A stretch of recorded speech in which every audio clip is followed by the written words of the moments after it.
nothing can trip you up or create heartache and hardship in that process, like a neighbor getting a letter in the mail and saying, I have no idea what this is. And showing up to a public meeting, thinking the worst, assuming the worst, and kind of anticipating that this is going to be a fight, or I don't understand it. I don't know what this is. So I want to stop it. And so usually even before that, if we think that that might be an issue, we try to reach out to all of those neighbors. And again, when you're working with planning and zoning, they will typically pull up a map. They'll give you a list of names and addresses, sometimes phone numbers for all of those property owners that are around you, so that you can reach out and talk to them and say, hey, we're your neighbors. We wanted to share with you what we're doing. And so a lot of times we will also do what we call community engagement meetings. We've done those digital, we've done them on Zoom or Google Meets. We've done those in person where we'll rent out a facility and we'll bring in food and drinks, and we'll have a big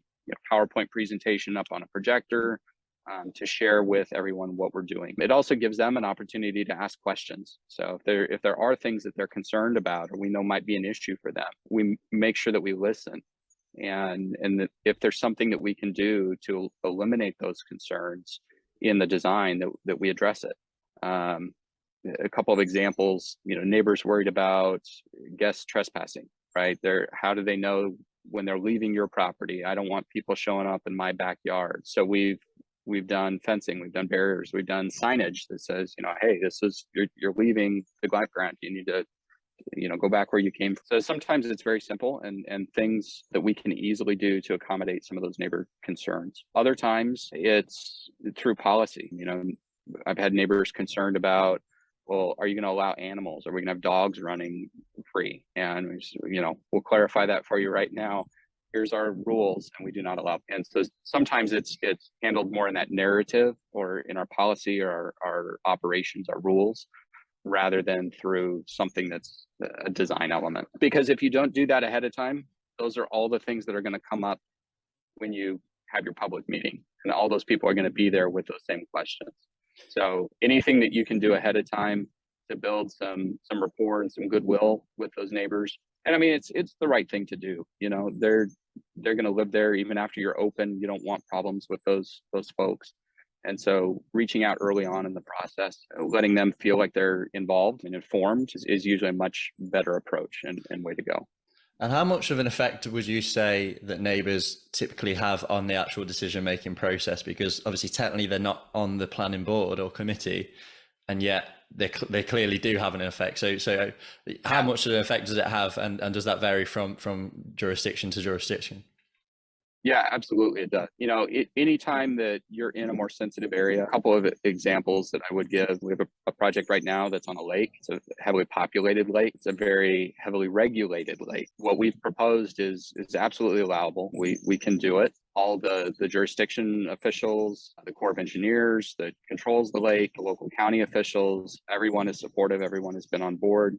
And we have a very small but very vocal group of neighbors that just don't understand what it is and haven't bothered really to learn what it is. And so the rumor mill has started, immediately. And some of it is really crazy stuff, rumors of this is some Chinese investor that's just trying to come in and buy up the lake, really, really far-fetched. And so, it can get out of hand very quickly. But as far as, what impact it can have, I like to have a little bit of faith in the system, just because it's part of what we do. It's part of the, what we work within. And I've seen it work more often times than it doesn't. And so I think, usually a planning and zoning committee, they're going to make their decision based on the laws and based on the regulations, not on public opinion. And really, they can't even evaluate their own personal opinion in most cases. I mentioned that I served as a planning commissioner for my town. There were a lot of proposals that came up that I personally didn't like, and I still voted to approve it because they met the legal threshold that was there. It's like a jury in a court.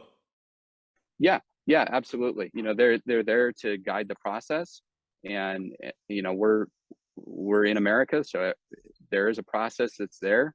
And everybody has a voice and can be heard, but that doesn't mean that you get to make a decision for what someone else does on their property. But I think the biggest area where that comes into is that evaluation of a negative impact to surrounding property owners. If all those neighbors feel like they are being harmed in some way by what you're proposing to do, and you haven't demonstrated that they're not, or that you haven't taken their concerns into account, then that could be a rationale or reason to deny your project and say, you've ignored all of these concerns, you haven't addressed this. So we don't know if there's a negative impact or not, but it could be perceived that there is, and that could be grounds to deny your project. Fortunately, I've had a pretty good track record with those, and the approach that we generally try to take, by reaching out to neighbors and talking to people ahead of time, and making sure that really clear information is out there. More often than not, by the time we get to that public meeting,